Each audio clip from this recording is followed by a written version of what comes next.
Bayangkan, pagi yang sunyi di puncak gunung, kabut tipis melayang pelan, menyingkap siluet batu-batu tua yang menjulang dalam diam. Di sanalah ia berdiri, sebuah candi kuno, dikelilingi awan seolah menggantung di antara bumi dan langit. Tak ada suara, hanya desir angin dan aroma tanah basah. Tapi justru dalam kesunyian itu, terasa ada sesuatu yang sedang disampaikan, sesuatu yang lebih tua dari sejarah itu sendiri. Pernahkah kita bertanya, mengapa para leluhur membangun candi di tempat setinggi ini? Tanpa kren, tanpa semen modern, hanya dengan tangan, keyakinan dan ilmu yang hampir punah. Apakah mereka hanya ingin mendekatkan diri pada dewa? Atau mungkinkah ada pesan tersembunyi yang ditujukan ke langit, bukan untuk manusia di bawahnya? Sebuah kode kuno yang menunggu untuk dipecahkan, jauh dari jangkauan nalar biasa. Dalam video ini, kita akan menyusuri jalur kabut, mendaki candi demi candi, dan menelusuri kembali alasan mengapa situs-situs spiritual paling sakral di Nusantara selalu berada di tempat tertinggi. Inilah Alimedia menyusuri kenapa candi-candi dibangun di pegunungan tinggi.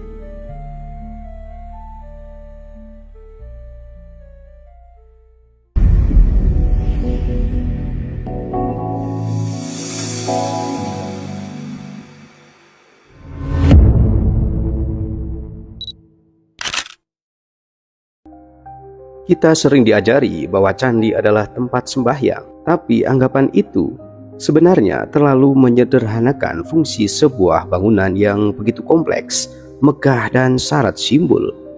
Candi bukan hanya rumah untuk para dewa, melainkan monumen makna. Sebuah naskah batu yang memuat pesan spiritual, sosial, bahkan politik.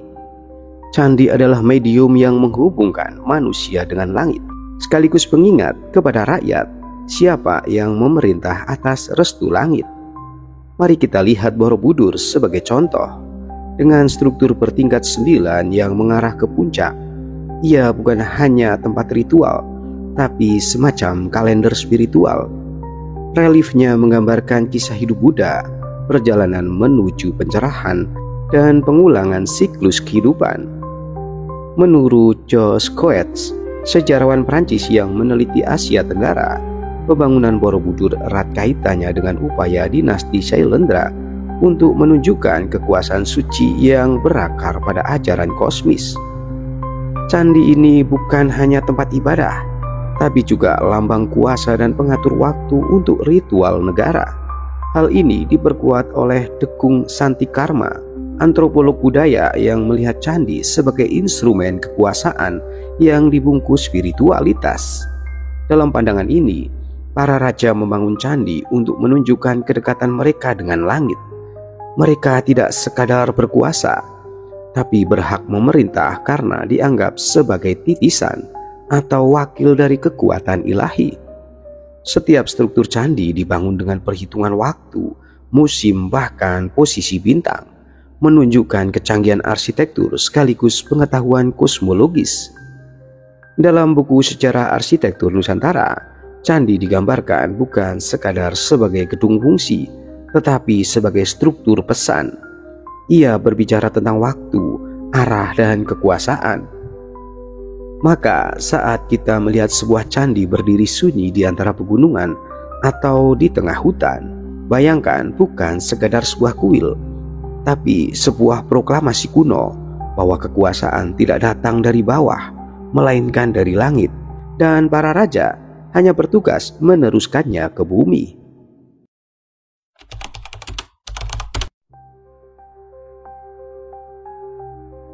Bagi kita yang hidup di era modern, gunung mungkin sekadar tempat wisata, tapi dalam pandangan kosmologi kuno, gunung adalah simbol kesucian tertinggi.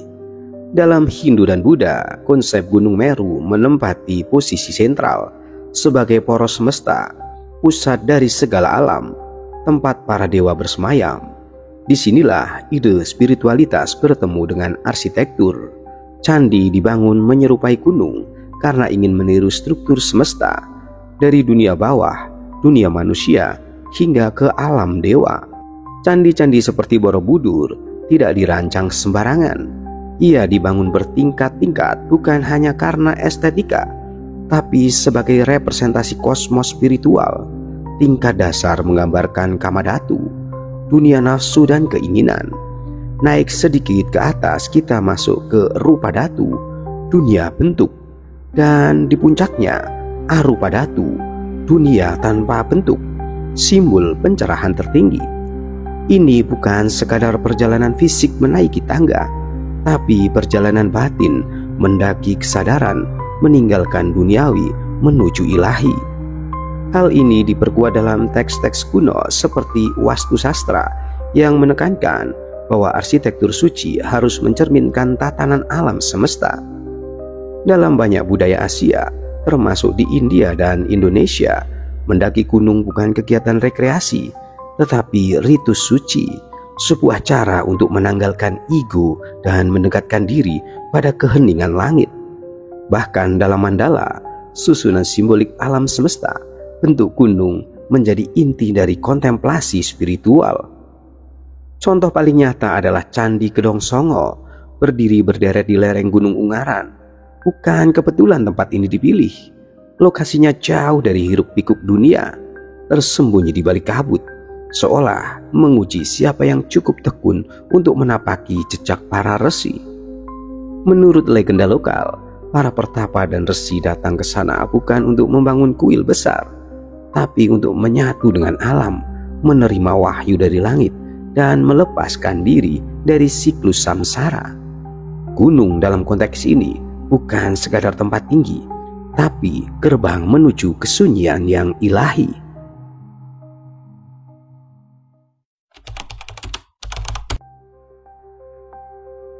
Apa jadinya jika bangunan kuno yang ternyata tidak hanya dibangun untuk manusia, tapi juga untuk langit?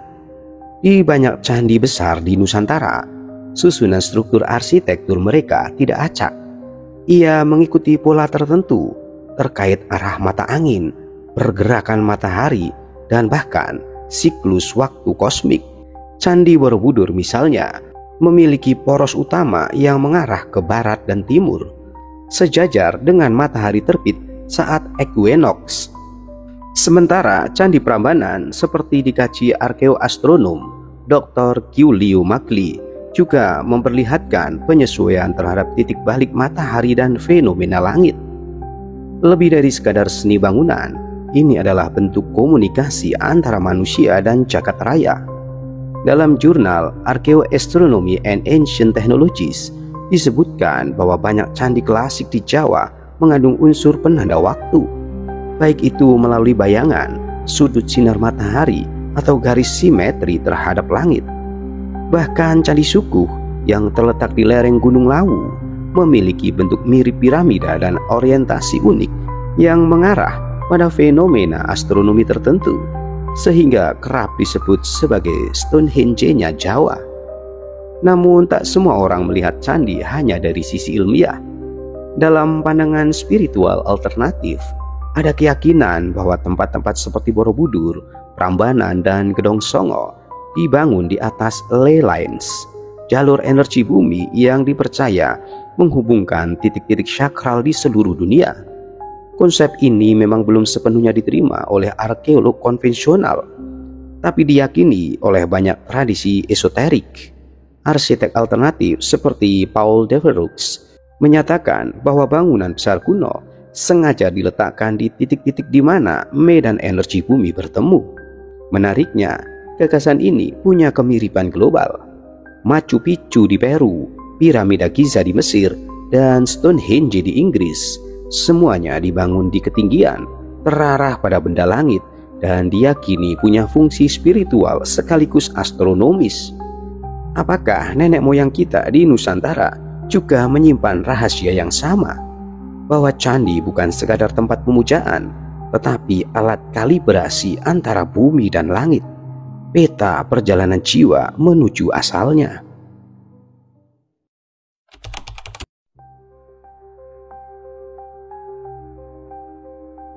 Mengapa banyak candi di Nusantara dibangun jauh dari pusat keramaian, di atas bukit terjal atau lereng gunung yang sulit dijangkau? Jawabannya tak hanya spiritual, tapi juga strategis dan politis. Dalam peradaban kuno, ketinggian adalah perlindungan. Dari atas gunung, arus musuh bisa dipantau, serangan bisa ditahan lebih lama.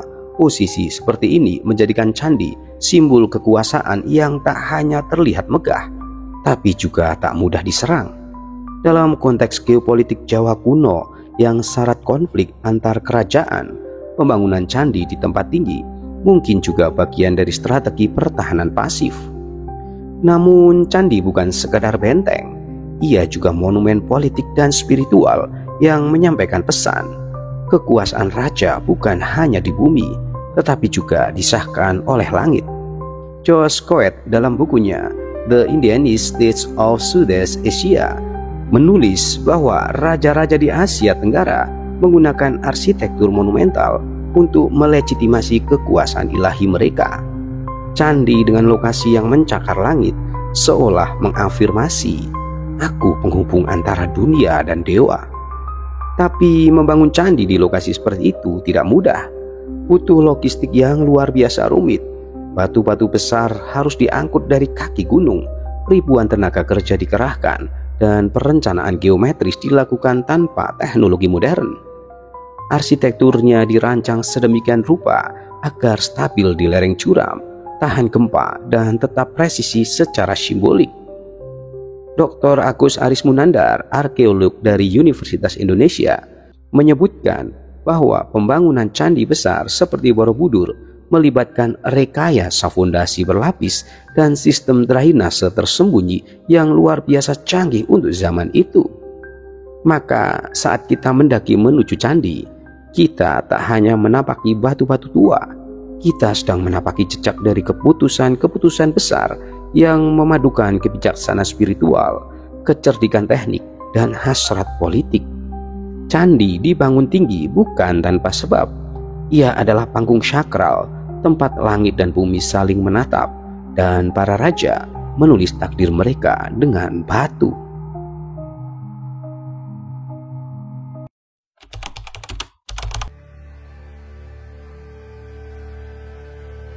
Candi bukan sekadar tumpukan batu kuno yang diam membisu di tengah hutan atau pegunungan. Ia adalah jembatan antara langit dan bumi, dibangun dengan maksud lebih dalam daripada hanya tempat sembahyang. Dalam kosmologi Hindu Buddha kuno, candi adalah pusat semesta, sebuah mandala batu tempat energi langit turun dan bersentuhan dengan dunia manusia. Maka tak heran bila candi kerap dibangun di titik-titik yang dipilih dengan sangat cermat, baik dari segi posisi geografis, arah mata angin, hingga momen astronomis tertentu. Namun warisan itu bukan untuk sembarang orang. Candi dibangun untuk menyampaikan pesan, bukan dalam bahasa lisan, melainkan lewat relief, orientasi, dan struktur ruang. Pesan itu ditujukan kepada mereka yang mampu membaca, bukan sekadar dengan mata, tapi dengan hati dan pengetahuan. Relief di Borobudur misalnya tidak hanya menggambarkan kisah Buddha, tapi juga perjalanan batin manusia dari keinginan duniawi menuju pencerahan. Arah candi ke matahari terbit bukan hanya keindahan teknis, itu adalah lambang kelahiran kembali, siklus hidup, dan waktu yang terus berputar. Arkeolog seperti John Miksik dan Dekung Santikarma telah menekankan bahwa candi-candi di Asia Tenggara adalah arsip nilai budaya yang menanamkan pengetahuan, sistem kepercayaan, dan struktur sosial ke dalam ruang fisik. Candi adalah buku terbuka dari masa lalu, hanya saja ditulis dengan batu dan cahaya. Kita hanya perlu cara baru untuk membacanya.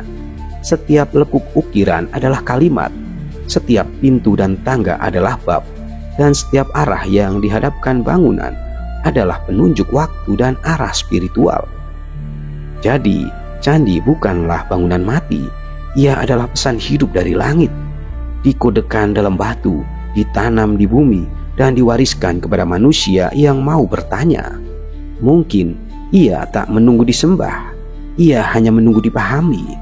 Maka saat kita berdiri di hadapannya, yang benar-benar bertanya bukan kita kepada candi, tapi candi kepada kita, apakah kau siap mendengar pesan langit? Sahabatku semua, bayangkan ini, kabut pagi menyelimuti lereng gunung, angin menggoyang pepohonan dengan lembut, dan di kejauhan siluet candi muncul perlahan, seolah menembus dari dunia lain. Momen itu bukan sekedar pemandangan indah untuk foto Instagram. Ia adalah panggilan sunyi, panggilan dari masa lalu, dari mereka yang pernah hidup dan menyusun batu demi batu, bukan demi popularitas, tetapi demi pencerahan. Candi-candi di pegunungan dibangun bukan untuk manusia modern. Mereka bukan destinasi wisata, tetapi penanda perjalanan jiwa. Gunung dalam banyak kepercayaan adalah tempat tertinggi untuk mendekatkan kepada langit, dan candi berdiri megah di puncaknya adalah ruang sakral untuk melepaskan ego, menyepi dari dunia dan menyatu dengan semesta. Bukan naik untuk terlihat tinggi, tapi untuk mengendapkan diri dalam keheningan yang dalam. Mereka yang membangun candi itu mungkin tak punya teknologi kita hari ini, tapi mereka punya sesuatu yang kita perlahan hilangkan: kepekaan terhadap langit, arah, waktu, dan makna. Mungkin itulah mengapa mereka tak menulis pesan mereka di kertas, tapi di batu. Karena mereka tahu kertas terbakar, kata-kata hilang, tapi pesan langit di batu akan tetap bersuara selama kita mau mendengarkan. Sahabatku semua, terima kasih sudah menyimak konten ini. Jangan lupa untuk subscribe Ali Media. Sampai ketemu di episode berikutnya. See you next time.